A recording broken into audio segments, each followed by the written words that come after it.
Meditations with Ryan Slomak.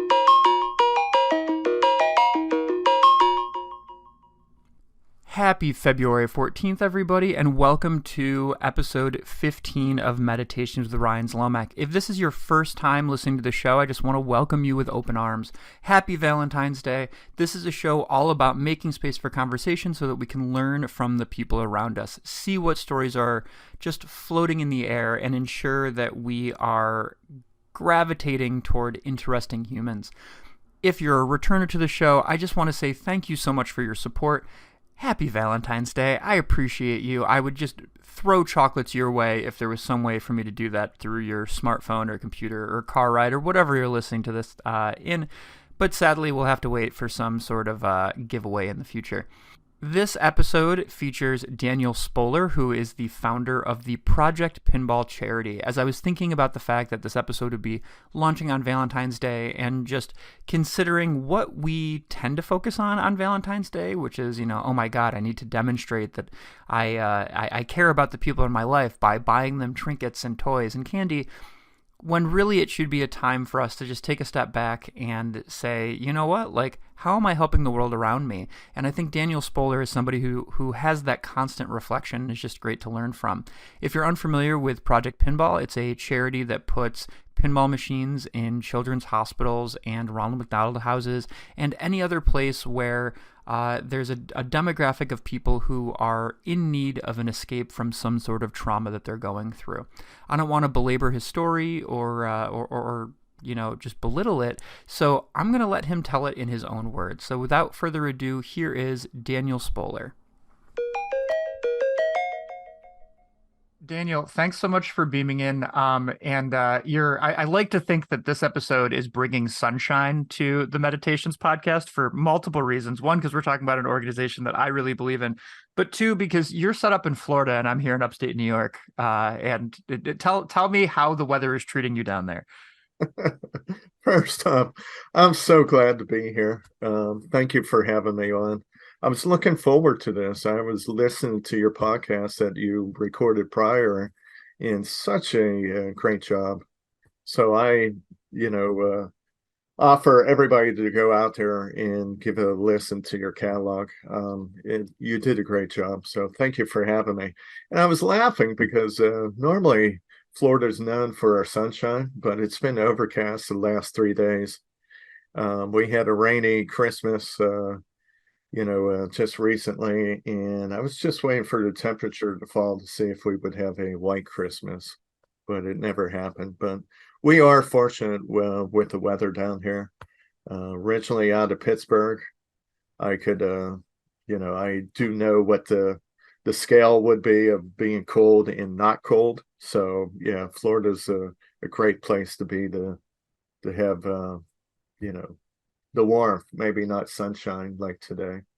I love it. And I thank you for the kind words about the show.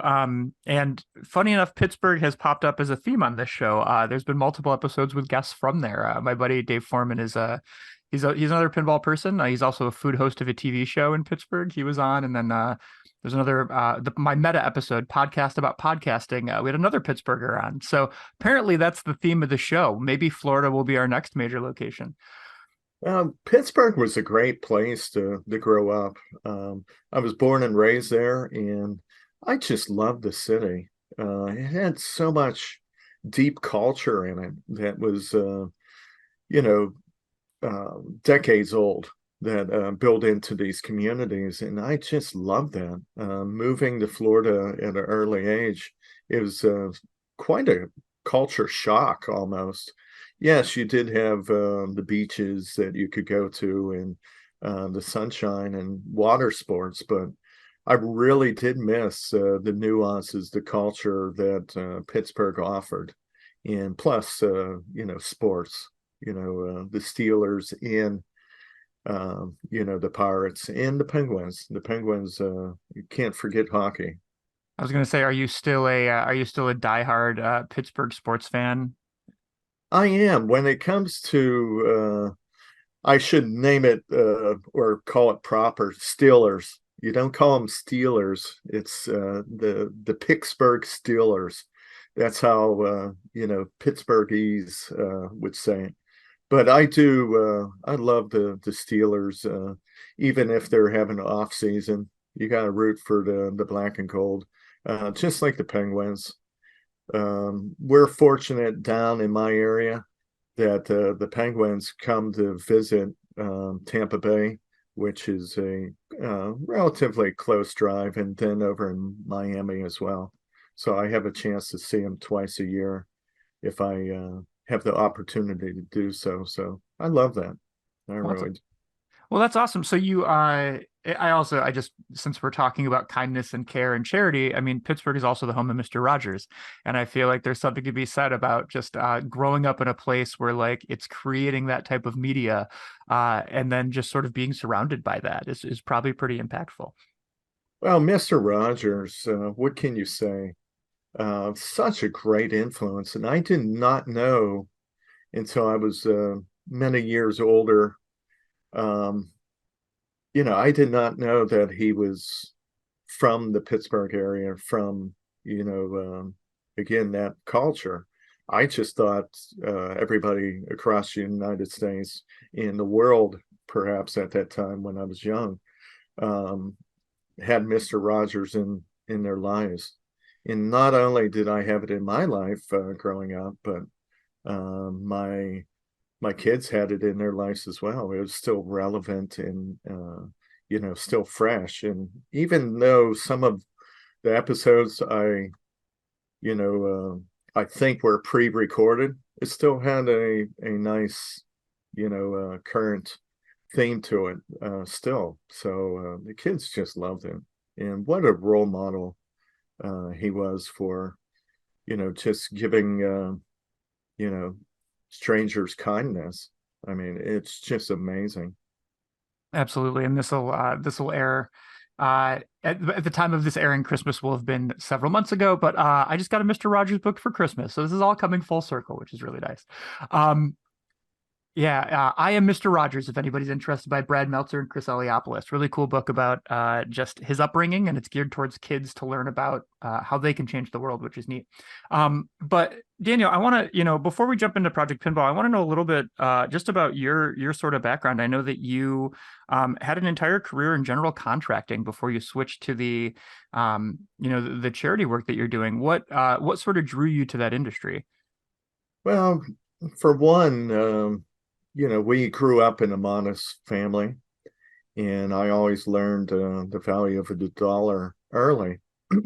I started off with one paper route when I was 10 years old. And if people are relatively young and they do not know what a paper route is, they would drop off a bundle of newspapers at my doorstep, and I would assemble them and take them to the different addresses throughout my neighborhood.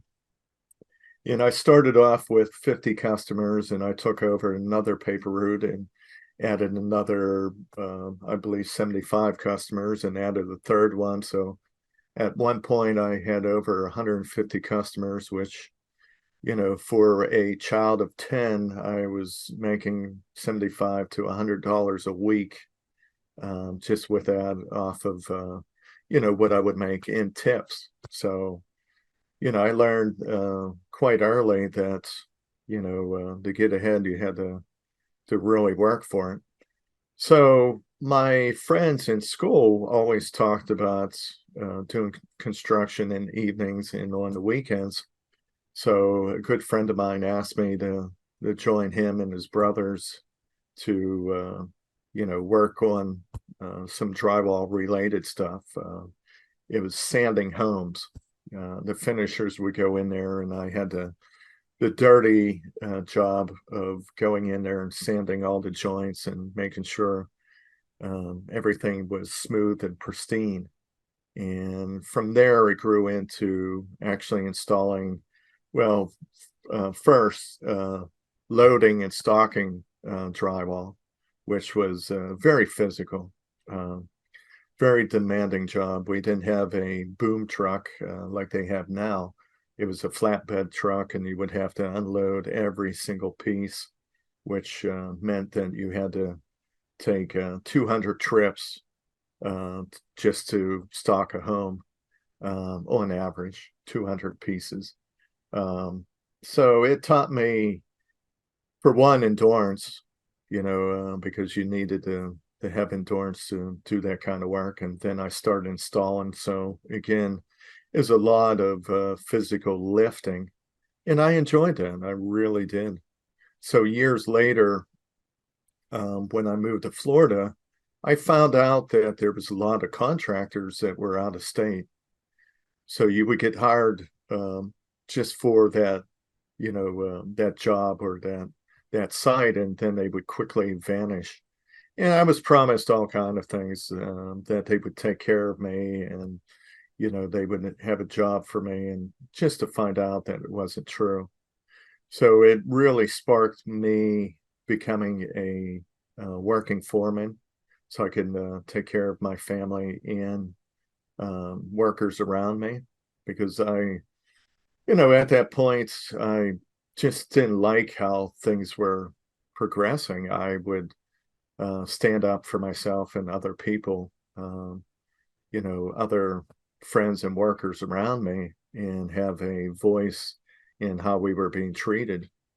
And we actually formed a unit that if we weren't being treated well, we would walk off the job site and just say, okay, we're all done. And you're talking, at one time it was around 15 to 17 people walking off the job. So they really started taking us serious, saying, okay, and listening to the small, things that could be done better, pay wise, or just treatment in general. So from there, it allowed me to realize that, I could help other people around me. I could elevate the community by speaking up, and, with similar needs. We all wanted to take care of our families. And then when the time arose, I became a superintendent. I became a general superintendent. I became a partner for established company that was metal framing and drywall company. So that led into me allowing to, take care of more and more people. The people, the workers, the employees, were my friends and family. So by rising higher and higher, I could help people elevate underneath me. So it just made sense, with the partnership. It got strained. There was differences in direction. So I wanted to stay more in the custom side of things, and the partners wanted to grow it really quickly, and started taking on a lot more work than I felt comfortable with that we could control. So I had my, departure from that, retired for probably about a month. And I had everybody concerned that I was retiring for good, but I just needed to reset and focus. And I got my general contractor's license, so I could work as a contractor in the, state of Florida, Texas, and the Carolinas. And, again, it allowed me to do what we wanted. We focused on pretty much value build, where we would work with the clients and qualified them, instead of doing, a lot of bidding for just any kind of contract out there. We would be very selective on what we wanted to do. And we were fortunate for that. Once people found out, how we worked as a company, they really enjoyed that, and the quality that they received, they would come back year after year with projects. So we had a really nice company. I still talk to the guys, even though, I sold the company off many years ago. It was a home. It was a home for all of us. And, just to make it clear, I was a paid employee, just like everybody. We had profit sharing. So, again, it was my way of trying to elevate people out there. There's a lot of good people out there that are struggling that just need a hand, the belief that they could do it, and someone maybe to, give them a helping hand, give them that belief, and show them a direction that could help. So, yeah, I enjoyed it. Being a general contractor was fulfilling, and I just love creating things. I love building things.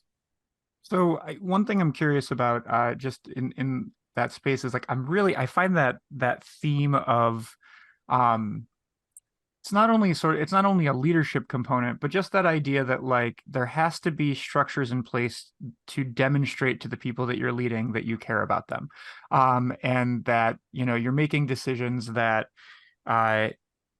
that everybody can see, that's transparent, that everybody has access to. And I'm just curious, like when you eventually took over your own company, and you were sort of leading the troops and getting things going, and having these profit sharing models, was that all internally developed? Was that things where you had other sort of sounding boards to go to? Like how did you pick up those ideas that you wanted to integrate into your business? Oh, that's a really deep question there, because I didn't have mentors along the way. I was fortunate enough to have, people that did their jobs well. And I had the fortune to have people that didn't do their jobs well. And I say that in light because there's a lot of people that you could learn what not to do. And that's as important as learning, what you need to do. If you could watch someone else fail at something, I think it's a learning lesson for everybody paying attention, just not the person going through it. And then you get to see, how they regroup and come back at it. So I didn't really have a mentor in my life and say, here's the road that you need to take. It was more of, here's what felt comfortable. I needed it to feel comfortable. I didn't want to be in a place that was something foreign to my beliefs. I never in my life ever worked for contracted money. It was important to, obviously, as a businessman, you're looking at, can the company make money like it should? And that's, a different thing. But at the same point, I never said that this worth is of money. It was more of, what can we succeed with this? Can we learn as a company? We would always take on new challenges and were new to us. We were never afraid of that. We would always rise to it because we knew that it would better ourselves, a learning experience.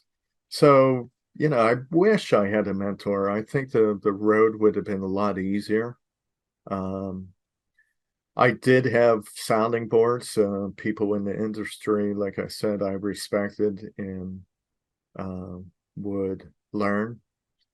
I had a gentleman, his name was James, and I'm not sure what his job description was, honestly.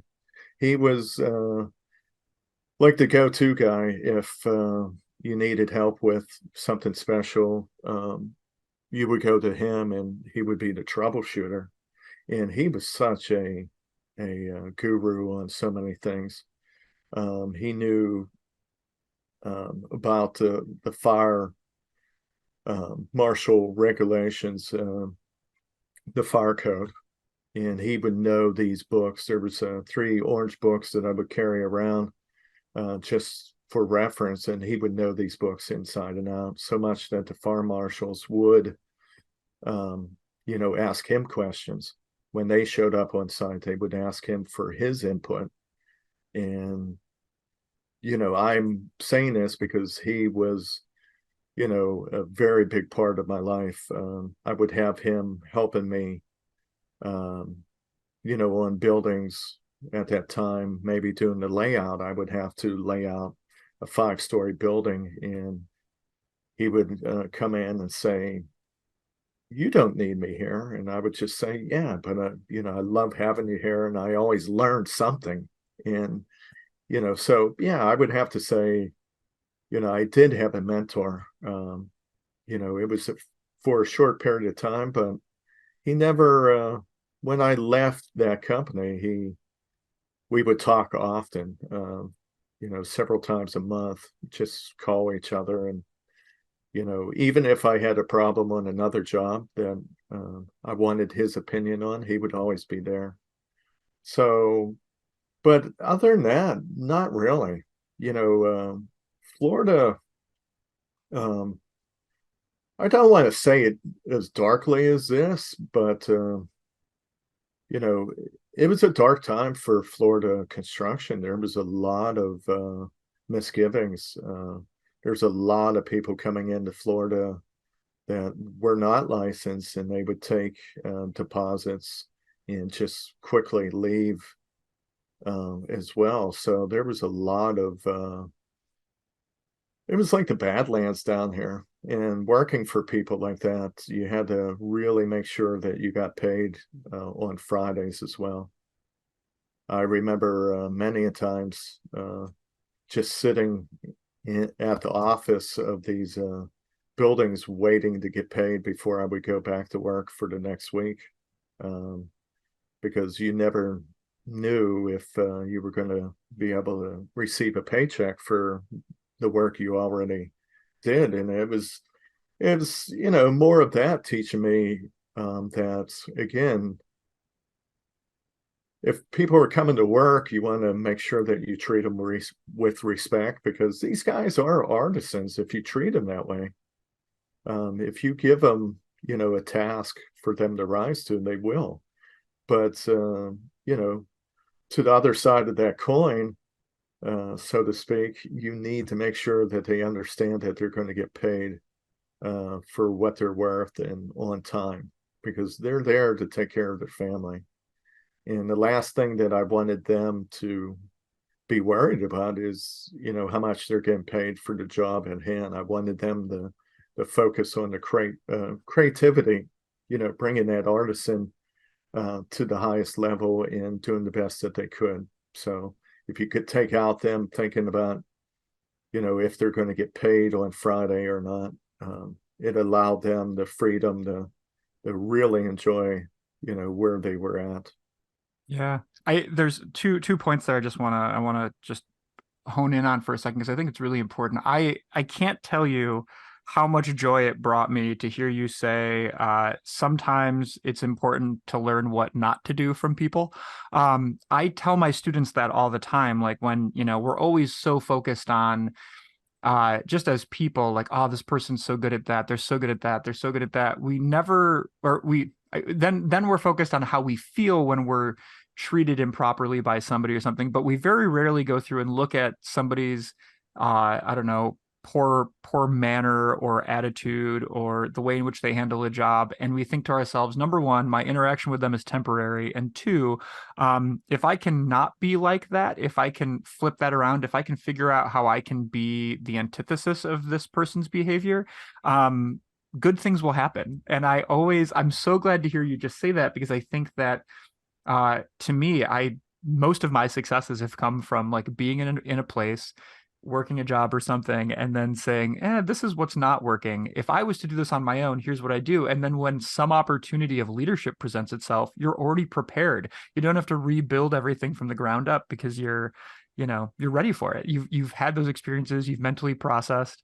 And then the other thing too is just, I love your comment about making sure that you can be the one who's sort of preventing the secondary stresses from going to your artisans. Because I oftentimes see like the greatest way to ruin something good is to let everybody else share in the anxiety of what's not working. And if you could move past that, just like remarkable things will come. Well, for the one, the first thing that you said was, about learning what to do and what not to do. Um, I think a lot of people are critical on, what people could do better, but they don't take it to heart and say, I could do better. Um, I don't know. I think it's part of self-reflection. You have to be the best person that you can. And, I'm not getting up here and preaching that I'm perfect. Oh God, no. That's not even close. But I do try to learn from my failures and come back from them. Um, because I have failures in my life, just like everyone out there. I don't believe that anybody has a perfect life out there, but a lot of times you don't hear people talk about their failures. So, I think we got to learn as we go and try to continue to get better and better. And I do have a family, and I tried to be the best father that I could. And that might be a different subject that we want to touch upon. But, I didn't really have a role model in my life, so I had to treat my kids as I wanted to be treated when I was younger. And I tried to be the best father that I could be. And I know that, I succeeded as well as I failed at times. But I always tried to get better. And now I have grandkids that, I could see my role in their lives as well. Um, it's outside being a parent. It's actually, kind of a different role that, again, I wasn't sure, how to take on. And, I just treat my grandkids how, I see that they want to be treated. And, I'm loving this growth. I love to continue with that. Well, I want to come back to your family dynamic a little bit later, but I want to jump into Project Pinball because I think it's I think it's really interesting to take your leadership skills and your sort of knowledge of systems and then applying it to a to a charity. What grew your initial interest in pinball? What made you drawn to it? As I'm looking, I get the luxury of being able to see you, Daniel, and I can see all these beautiful pinball machines in your periphery. What got you into Silverball? What got you excited about it? It's funny that you see him here in my office, because it's part of my belief, which I'll get to. Um, but back when I was a adolescent child, pinball was prominent. It was just located everywhere that you would look. It was in the 7-Elevens, it was in the Pizza Huts, it was in restaurants and in pubs and bowling alleys and on the boardwalk down in New Jersey. They were just everywhere. They had arcades that were humming with the sounds of, Space Invaders and Pac-Man, and they had pinball machines there as well. So I knew the value of my quarter. I uh, I was really bad at the video games. I was not one that enjoyed Space Invaders. Um, I just didn't like it. You would have to start off on the level and achieve, and I just didn't have the patience to, really perfect that. So I wanted something more random and something that was more physical that I can control, like a pinball machine. I remember vividly playing Firepower, which was a Williams game, and Blackout. And I remember having more control. I was nudging the game, moving the game, and feeling that I had better value for my quarter. So with that, instilled in me, um, throughout my adolescence and teenage years, when I started raising family and having my son was born, I walked away from that. Um, I wanted to focus everything onto my family and doing the best that I could because, again, I didn't have certain components in my life, and I wanted to dedicate myself to my family. So I stepped away from that for um, probably about 18 years. Um, the last game it was at my son's birthday party. It was at a bowling alley, and they just happened to have a pinball machine there, and it was actually Medieval Madness. And I remember that because I'm like, oh, wow. In my absence, pinball has morphed and changed into these highly, uh, mechanical games, a lot of great engineering in there. But it wasn't until my kids were leaving. They just graduated, heading off to college and to the military service, that I found myself lacking a, hobby outside of, my time dedicated to my family needs. So I quickly found, some pinball machines that I never seen before. And my first machine was Theater of Magic by Bally Williams. And it quickly broke down within 6 months of me owning it. So that started my second phase of my pinball passion, was not only playing pinball, but it started as restoring and fixing machines. And as a engineer, in engineer's mind, it just was a super fascination for me. As soon as I left the play field, I seen all the chaos of, the miles of wiring and all the, electrical coils underneath there. It just was a super spark of fascination. So years later, the charity was founded on, certain things. One is when I would play pinball and I would work on pinball, I felt that my stress of the day would just melt away. It was singular focus. I could, not think about the problems of the world while I was playing pinball. So when there was this idea of a charity happening in a children's hospital, or this offering for it to happen, I just used my reflection on how it made me feel. And then we started getting all this great testimony from key people like child life specialists. They're the ones that monitor the well-being of the patients, the emotional, physical, mental well-being of the patient and their family. So what better inputs could you have than a person that is, they have that job description. So they started sharing with us, how beneficial and therapeutic a pinball machine could be in a hospital setting for a child and their whole family. Not only the patients, but you're talking the siblings are going through this illness, and the whole family unit is, and you're talking parents and grandparents. So with that being of my past, I can combine all of that as well. Plus, my son was diagnosed with leukemia when he was 14 years old. And at that time, I was part of the partnership, and I got a call in the middle of my day saying that,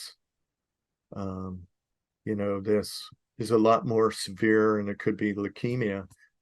I called up the partners and said, I'm not sure when I'm coming back. I need to take care of this. And my whole life just came to a screeching halt. It was a singular focus on learning everything that I could on leukemia. I knew it was a form of cancer, but I didn't know much more than that. And it was before you could just Google search stuff. You had to really search for things out there. So with that, also, it gave me an understanding how, illness of a son could, really affect your family dynamic and, your priorities and focus. So it allows me to a small degree to, kind of understand what parents are going through in a hospital setting. I might not know exactly what they're going through, but I have my experience where I could relate.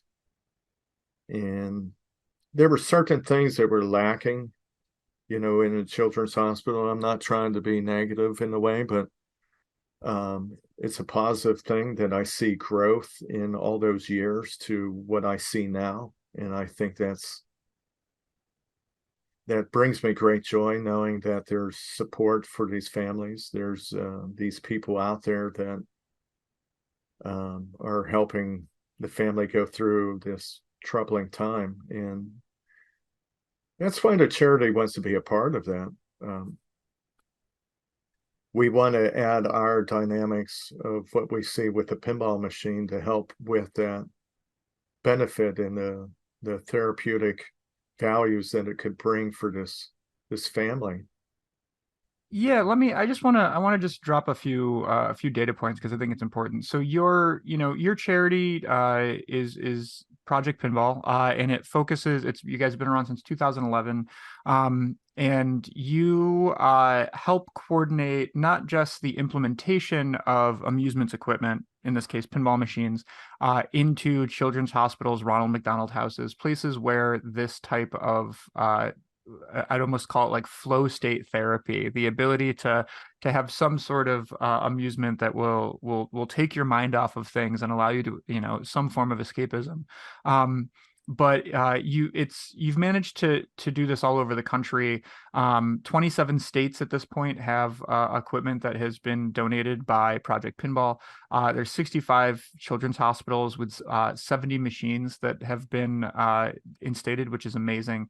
And you've got over 100 volunteers in total that you guys coordinate to be able to not only get in there and maintain machines, but also just help with fundraising and getting the word out and things like that.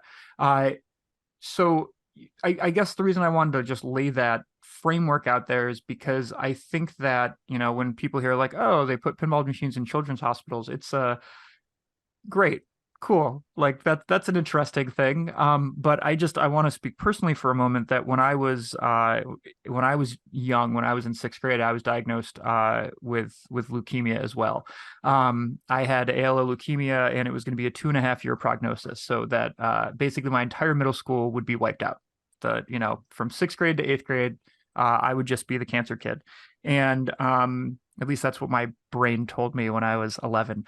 But I remember going to 5C at University Hospitals, it's now called, and that was the children's sector for oncology, and they had a cockpit pole position arcade game. So if you're listening, we're talking about arcade games and pinball machines, you have no idea what I'm talking about. When I say a cockpit pole position, what it is, it's a racing game, and you sit inside this like wooden I don't know, little car, and you play a racing game. And I remember every time I would go up for treatment, and I might be up there for in 3 days, as soon as I'd get up there, I just like check in, yeah, cool, draw my blood. I would ignore all of the stuff, all of the pain, all of the crap that was happening, because I knew that I was going to go and play this game.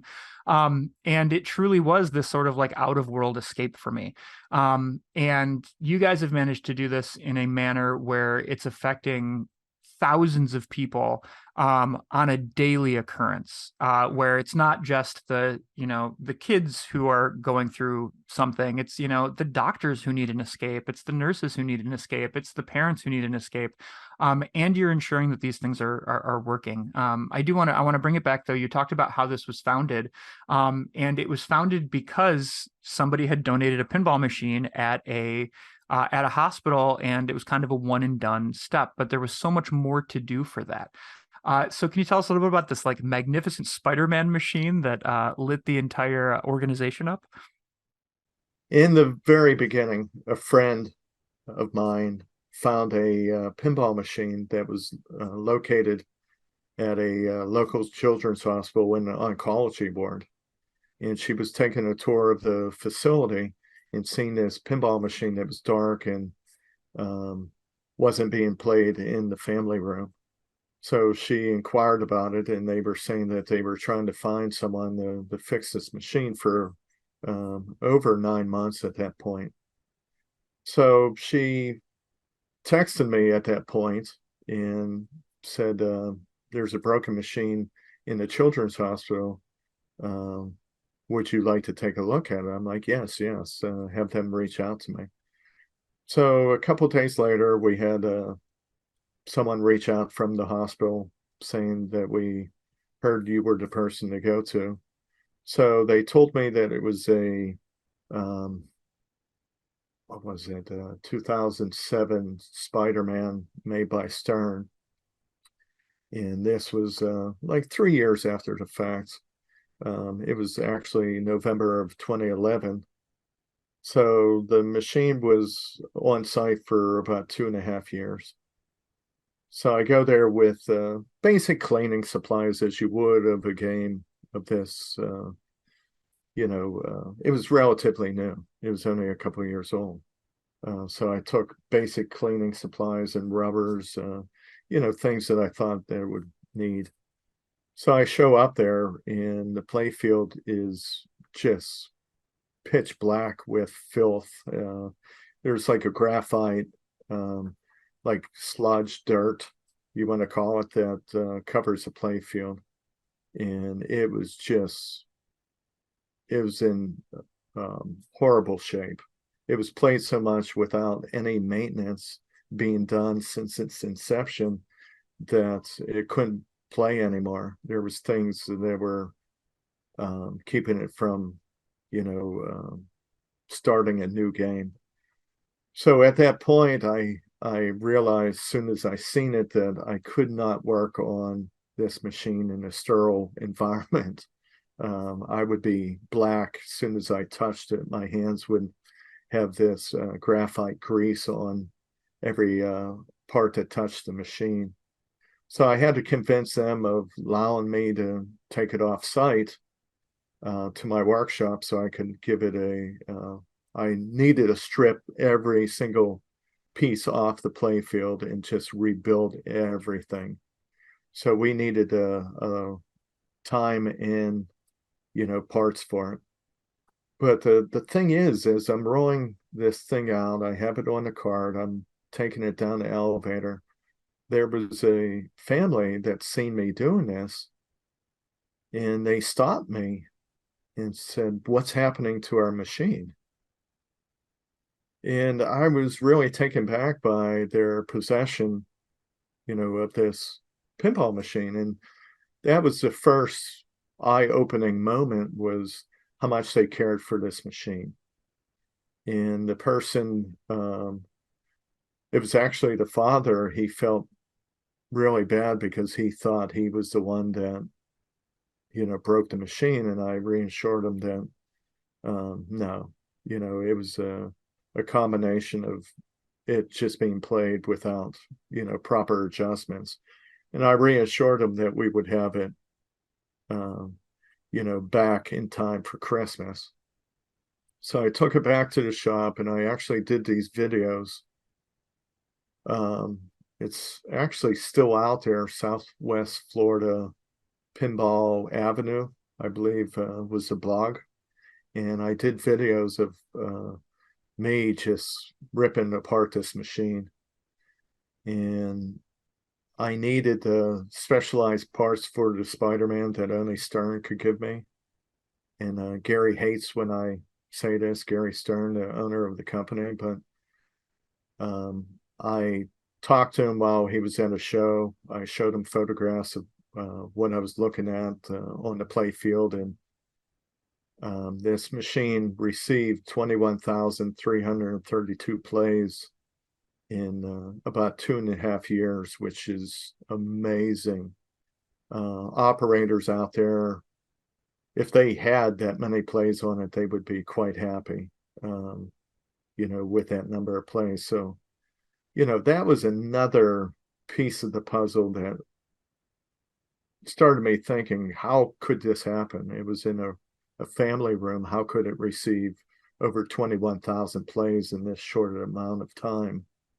So Gary Stern's seen this, and he was willing to donate the parts that we needed for this machine. I met Marco Specialties also.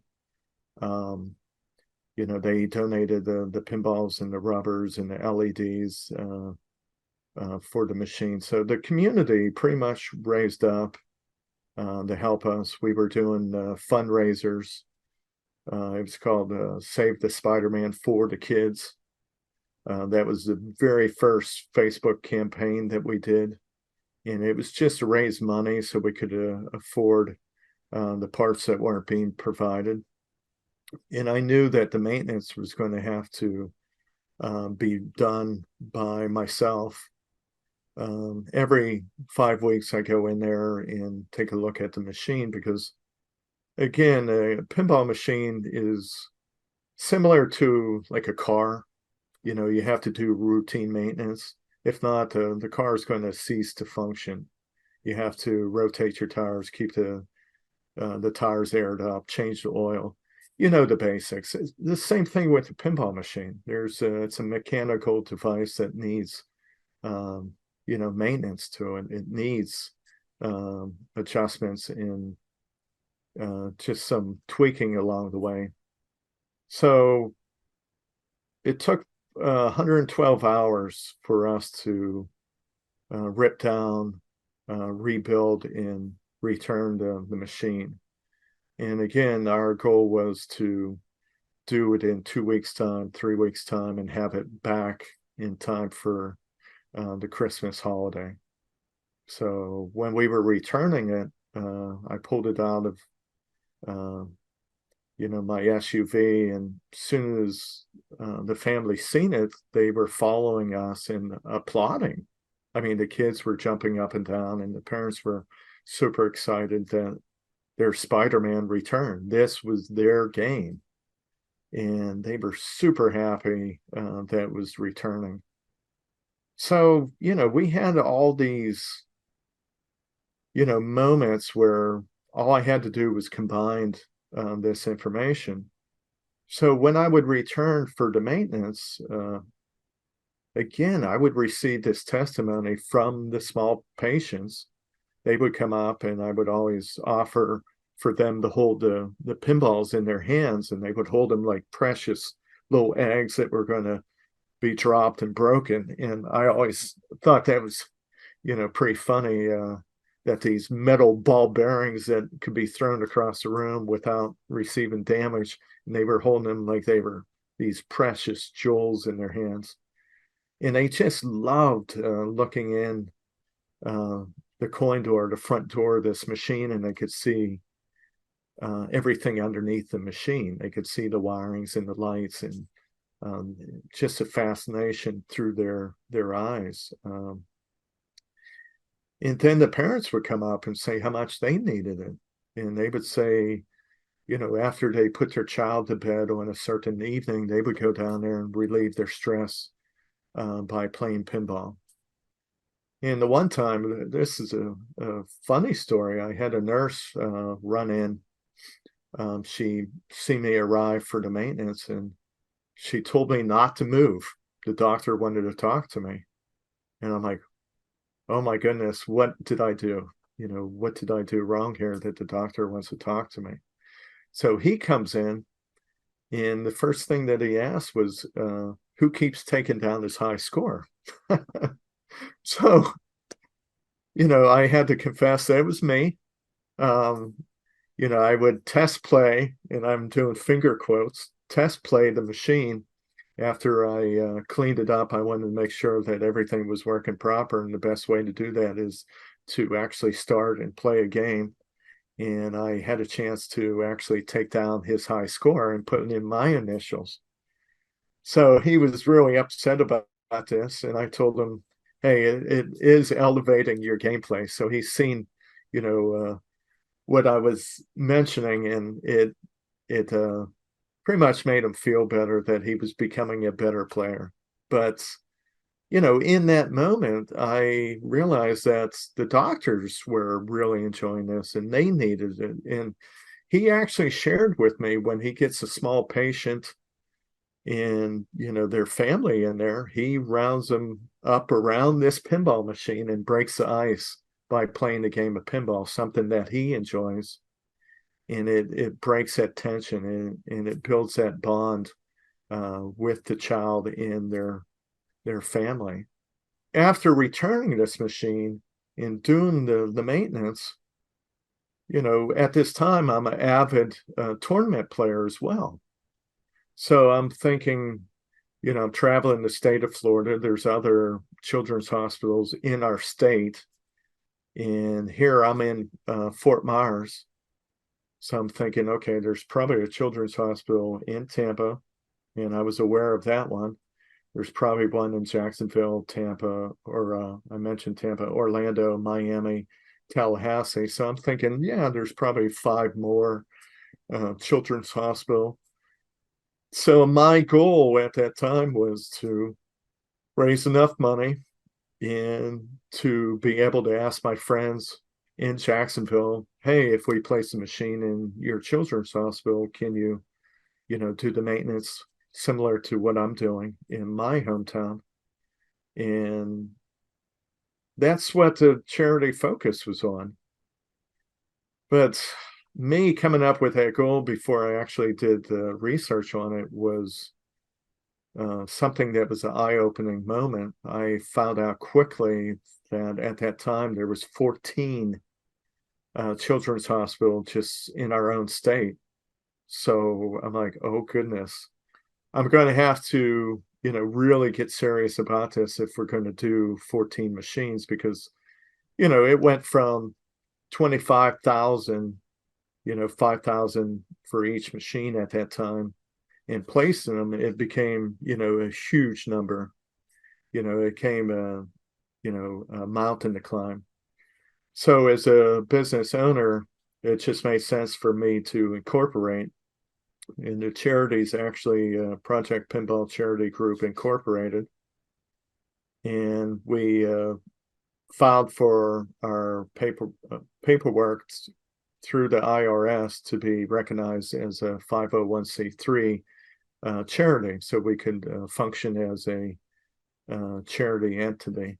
So it allows us to take in donations to help expand, our charity's mission.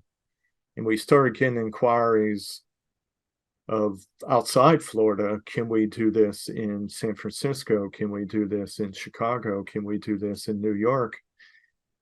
And me not wanting to say no to, something this dynamic and positive and beneficial, I said yes. So, that really, kicked it into a different level, gave us a new focus from just fixing one machine to just placing pinball machines in the state of Florida to becoming national. And there was 2 things that happened to really, cement that this charity is just super dynamic. One is I was invited to the Pinball Expo of 2014. And Rob Burke comes up to me, just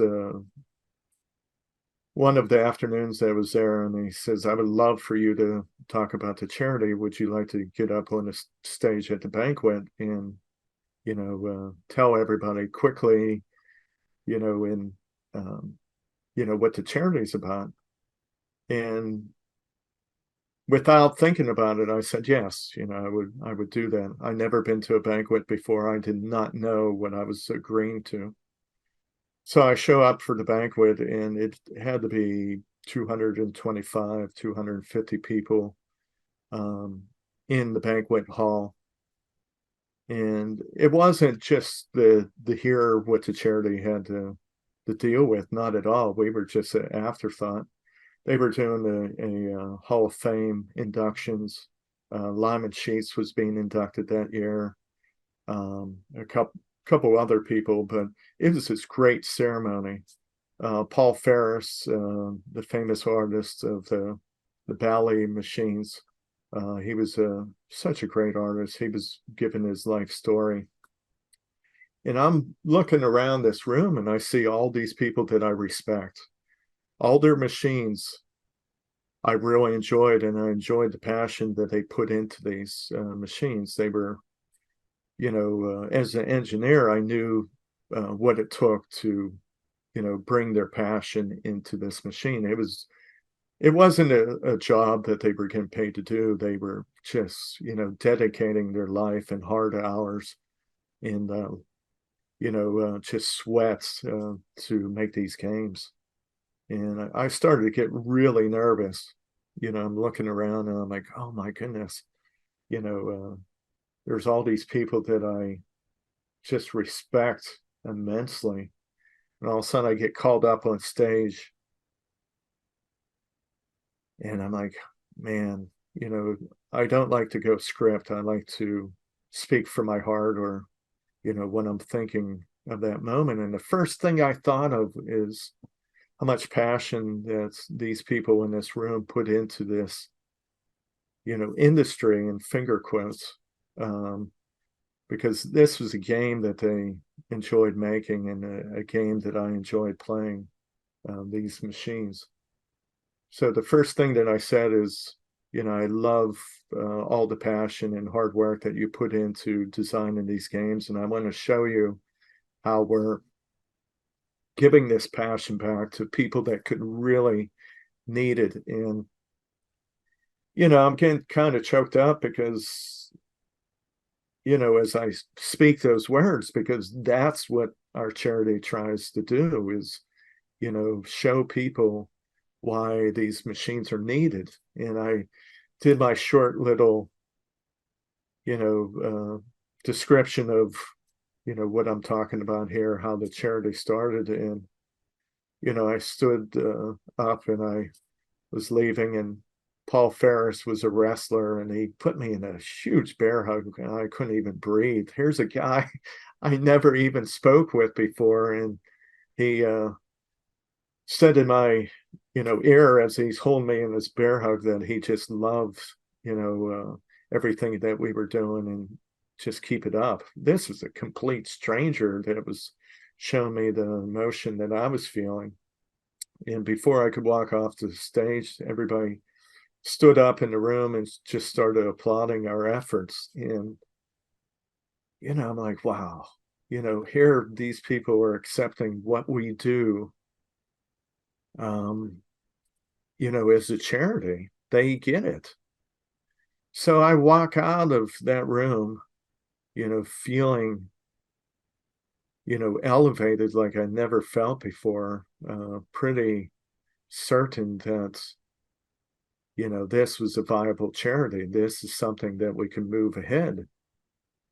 And a week later, I had something that added to that as well. We had a parent um, call me up on the phone and wanted to express how much I scared her.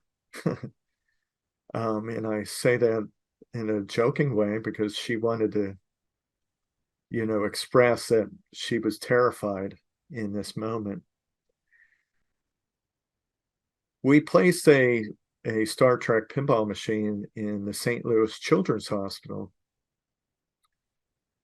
And she was sharing with us how her son Brent was a outpatient at that time, and he would have to go back every 3 weeks for continuing treatments as an outpatient, and he hated it.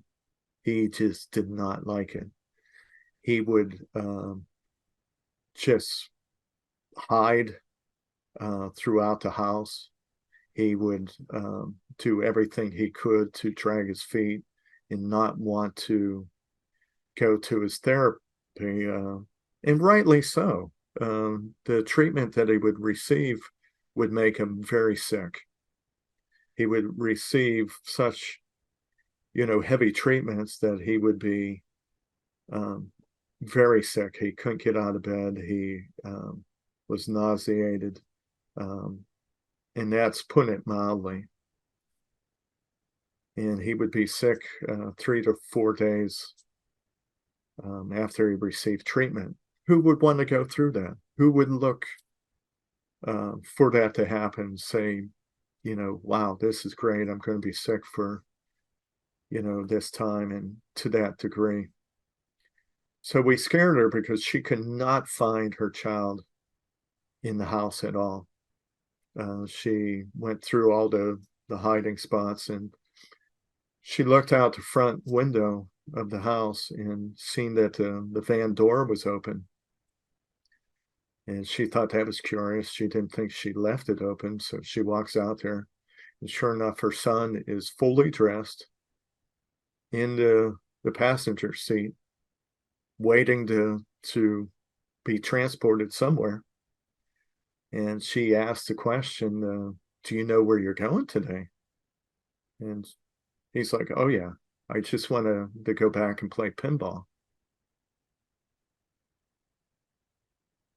And when she shared with those words with me, it's like, oh my God. Knowing that he's going to be sick, he had a bright spot, a bright, reason to go to the hospital, receive chemotherapy, knowing that he would be sick, he would be rewarded by playing pinball. So that kind of ties into what you were saying earlier, that, in the darkest of days, that light spots or the bright moments, that small moments of joy could really mean a lot. And it could really lighten up the darkness. And with her sharing that to me, it really, really kicked the charity in high gear. And if you look at the first year, that was the first year that we really, did it. I did it full time as a volunteer. I was working, I know 80 hours a week easily just to make it happen. We started dedicating machines as money was coming in. And, that's when we really showed up and said, we need to make this happen. And that was modest. We were still under 10 machines. And now, with 2024 being here, at the time of the broadcast, it's going to be 72 machines. So we're going to, be on the road here shortly for Love Across America. We're going to do 2 more dedications. So, man, what a journey we had to get to where we are now. It's So, amazing. I wanna be mindful of time, and I wanna make sure that we can kind of talk about what the modern version or iteration of Project Pinball looks like. Um, it's a team of 3 employees, yourself included, and then you have a board with Brad and Howard that are doing amazing things, helping to coordinate all the technical volunteering and the fundraising efforts. How what is Project Pinball structured like at this point? How I guess not only like how are responsibilities divvied up, but like where are you identifying room for growth or places that you wanna build into? well, that's a great question. in the beginning, um, I was the sole person with the focus and the mission where we needed to get to. Other people did realize what our mission was, and they would help maybe, locally in their backyard to help us to achieve our mission. Meaning, if we're in Chicago, there would be people reaching out to us saying, "Hey, we have a need for your charity here," and it would help us with the focus. But at that time, in the beginning, it was, um, just a sole person. It was me leading the charge. We had Sierra come in as a volunteer out of a local college. They would require service learning hours, which I loved, and they would come in as interns. And Sierra was so dynamic, and she just demonstrated her passion for what we did. She understood what we did as a charity. So when it came time for her to look for a job or for employment, I knew that she was the perfect person. She is my right-hand person. I mean, she is Project Pinball. She's super amazing. And if people talk to anyone at Project Pinball Charity, they know of Sierra. I mean, she just has hands-on with everything that I do and what the charity does. We had Brad, and Brad could relate to, certain experience in his life. So when he heard about the charity, he came on board and said, "What can we do?" And not only is Brad is part of our board, but we have to thank his whole family, Sandy and Christian and Levi. I mean, they're big parts of our volunteer group as well. Howard's been on board from the very beginning. He was one of the first people to donate to the Spider-Man, receiving funds for it to be rehabbed, the machine that started the charity. He was there. So Howard's always found a way to elevate the charity, and it just made sense for him to come on board. And then we just added Taj. Taj is a super caring, dynamic person that we knew that we had to bring her on board, and she's like our marketing director. But we can't limit her description to that because she wears so many hats. She's there helping support everybody when they ask. It could be, coming from myself or Brad or Howard, and she's just there dynamically helping elevate everybody. We have the best functioning board out there. And I want to say that it's just not a board of people with like-minded values.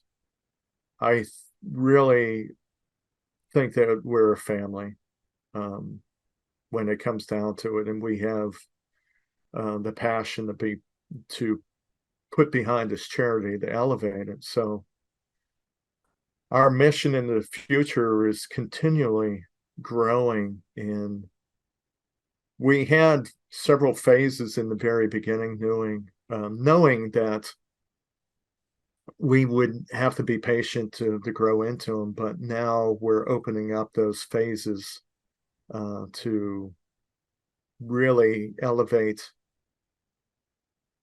how we use a pinball machine to be dynamic and beneficial. We're donating them to a senior living communities and rehab centers, which we're using the older machines, which opens up a new door. We're doing adult care facilities, not only children's hospitals, but adult care hospitals. We're going to be donating to Big Brothers Big Sisters. We donated to Camp Sunshine up in Maine. They're a place that helps with therapeutic um, activities. They invite doctors. Maybe a child is dealing with leukemia.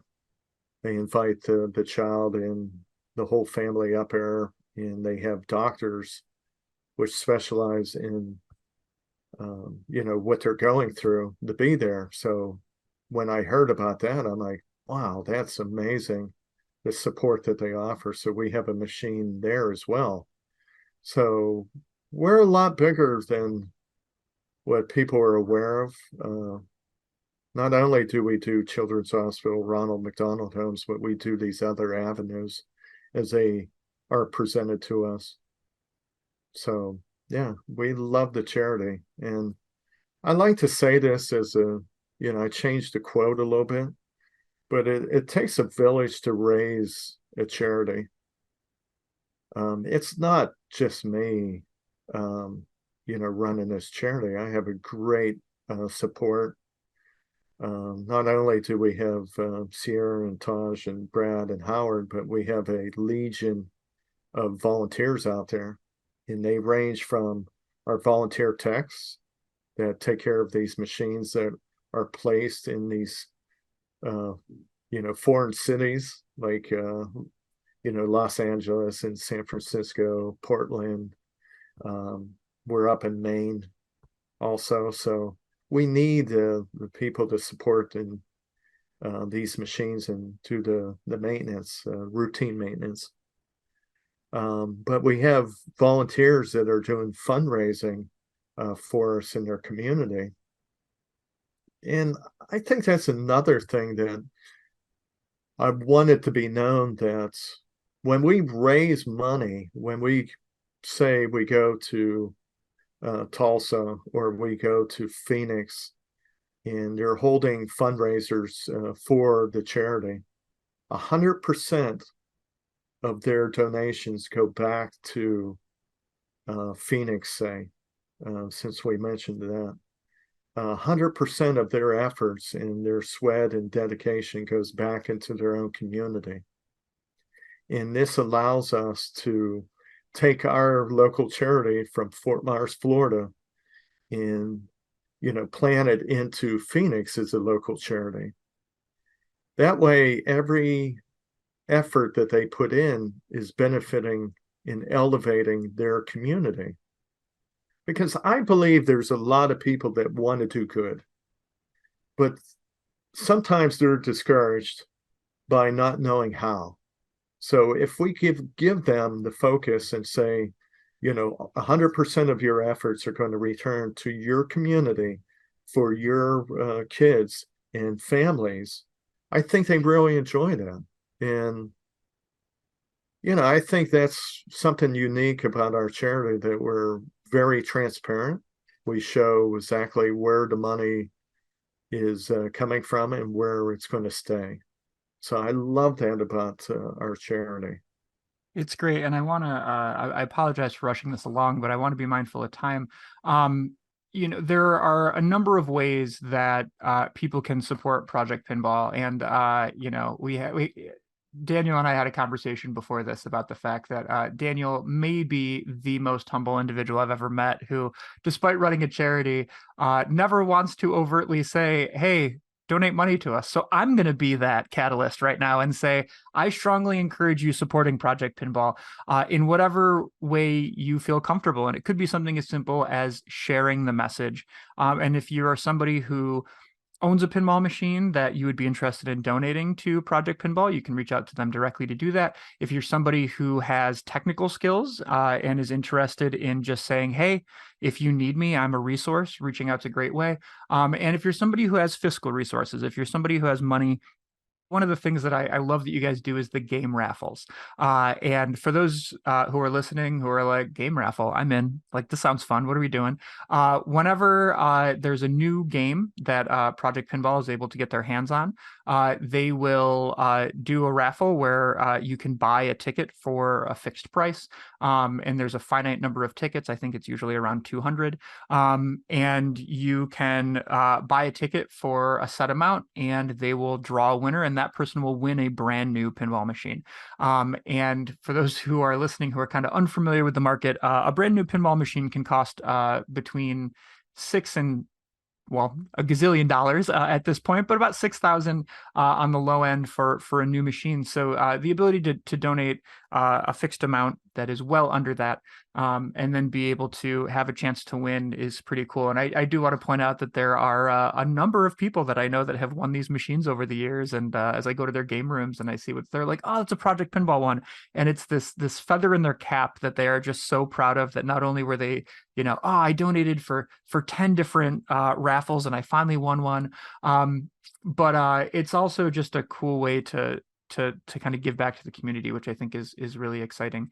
But charities need things more than just money. They need effort, they need visibility, and they need connections. So if you're somebody who is listening to this broadcast, whether or not you're involved with the pinball community, and you're thinking to yourself like, oh, there's a local organization that could benefit by having a game here, or hey, there's a local pinball club that maybe they're unaware of what Project Pinball is doing. Please get the word out, and also let the word come to you. If you can visit projectpinball.org to learn more about the organization. You can also follow them on X or on Facebook just to see what's going on. There's a newsletter as well. So there's a bazillion ways to get connected, and I just kind of want to put it out there. Daniel, am I missing anything in the hype machine, that any cogs or levers that I forgot to pull? Not at all. I think you pretty much covered everything. In the origin of the 50/50 raffle was back when I was younger. I would see the volunteer fire station near us do a 50/50 raffle, and there was always so much excitement. I would see the churches do 50/50 raffles. And again, I'm very bad at, asking for money. I want people to recognize the value and come to the conclusion that they want to help the charity. So the 50/50 was a great way for me to promote my passion, which is playing pinball. It allows a winner to pretty much choose a machine, a title that they would want, and have it delivered right to them. And it allows that other 50% to go to the charity and allow us to place a pinball machine. So if you do the math, it's right now a pinball machine. The pro models are $7,000, and the premiums are around 9,500. But we do limited editions pinball machines, and they're again pricey. They're $12,999. So let's say 13,000. So there's a lot of people out there that don't have the means to purchase a new machine, but they can jump in a charity raffle and support a charity that they believe in. So I think it really helps out to help grow our charity, as well as maybe grow our pinball community as well. Absolutely. Is there so I got two final questions for you, Daniel. And the first one I'm going to put, this is on you. But I always want to make space at the end of the show and just ask if there's anything that we haven't covered, or any ideas that you kind of want to put out there before we depart. Sure, that's like so many things come to mind. Um, I always want to talk about the charity because, again, I see how it helps the kids and their parents. Because, when we do the dedications, I wish everybody could be joining us for these, to see the pure joy that we deliver by placing a pinball machine. And that is my motivation out there. I want to share that. I want people to go out there and look up, what we do and get the input. They could go to GuideStar, which is a charity that monitors charities, and I love that. There's a lot of charities out there that are, hard on the other charities because sometimes they aren't as focused on their programs as they need to be. And with a charity like GuideStar, they go out there and they really dig into the nuances of how the charity operates. And I'm proud of, what we have out there. So I want people to do their homework. And, when it comes time to give in the charity, I would like to maybe be, on the front of their list to help because our charity is elevated by the people around us. We always rely on funding for these great things, and we soar higher and quicker because of the support that we receive. I've got one final question for you. That's something that I promised I'd come back to, which is, I wanted to put in. So at some point, we're going to talk about Daniel's avid cycling, and I think we'll do that on a future episode.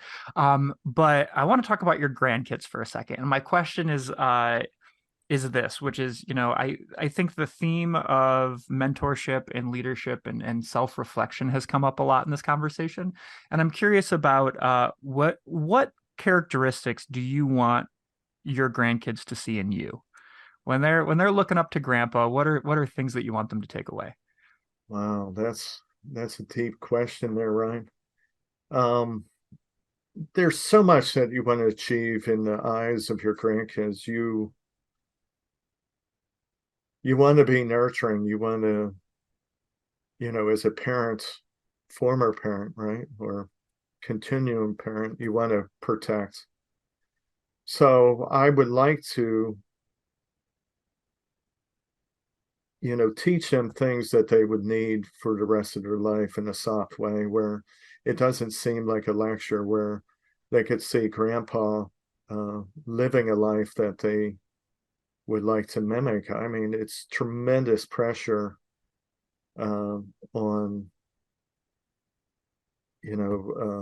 mentors because you want to show the good of the world and not the frustration, because I believe that is found by individuals out there. So I always try to show the positive in everything that we do, the fun in just routine things.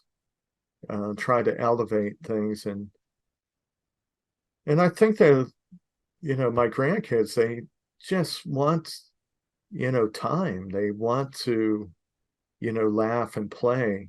And when you get down to their level and you push Hot Wheel cars across the carpet, they understand that, you're part of their world. It's not the other way around. You become, part of their world. You're, just integrated with everything. And the great thing about kids is, there's no holding back. They're very emotional on, what they feel, and they share that. And, just seeing the pure joy of just, picking up a grandchild and just, putting them on your back as a piggyback, or, just acting like a horse, or and having them laugh is just amazing how it just melts your heart. I mean, I think the innocence is there and needs to be, supportive, not, you know, stifled. So I think there needs to be a balance out there. And as a parent, you try to do a lot. You try to do that balance. And I think that's the freedom as a grandparent. You don't have that. You know that, your sons and daughters are doing that full time. So you could open up and, be the grandparent that's fun and light. And, I enjoy that role. I really do. I love my kids, but I love my grandkids. You know, in such a different way. That's awesome. Well, Daniel, I can't thank you enough for being here. Happy Valentine's Day. And I hope that we can catch up soon and have some further conversation. Well, thanks, Ryan. That was a deep conversation. I really hope you enjoyed that conversation with Daniel and hearing about the intricacies of Project Pinball. I can't even begin to think about just dropping everything to start a charity, and I want to applaud Project Pinball. I want to applaud Daniel, and I want to applaud the whole team because I think that they are just doing remarkable work. Not only just in the sense that they're helping children and adults who are going through something difficult, but they're demonstrating that anybody is able to do this kind of amazing work and be part of such an amazing team. So, Daniel and company, thank you for all that you're doing. If you're interested in learning more about Project Pinball and either spreading the word or donating, or maybe trying to throw your name into a 50-50 raffle, you can go to projectpinball.org. Once again, it's Valentine's Day, or if you're listening to this, let's just pretend it's Valentine's Day. See how you can extend yourself and demonstrate your care to somebody else. I dare ya. Our next episode drops on February 28th, and we'll be talking with Bill Lasher. Bill is a journalist and author who has written such books as Eve of 100 Midnights, The Golden Fortress, and has a new book coming out called A Danger Shared. It's going to be a great conversation just learning about the writing process in 2024 and where the modern state of journalism is, getting an inside look into that beautiful balance between grit and hard work and seeing your visions realized. So if you're interested in learning about journalism, if you're interested in learning about writing, or if you just want to hear from a really cool author, please tune in on February 28th to your favorite podcast channel with Meditations with Ryan Zlomek. Equally, if you like the show, please share it, give it a review, spread some good vibes into the universe, or follow me on social media. The World of Ryan Zlomek is on Facebook and Instagram, where you can get regular updates about the show. Thanks so much for tuning in, and as always, please make space for conversation because you just might learn something.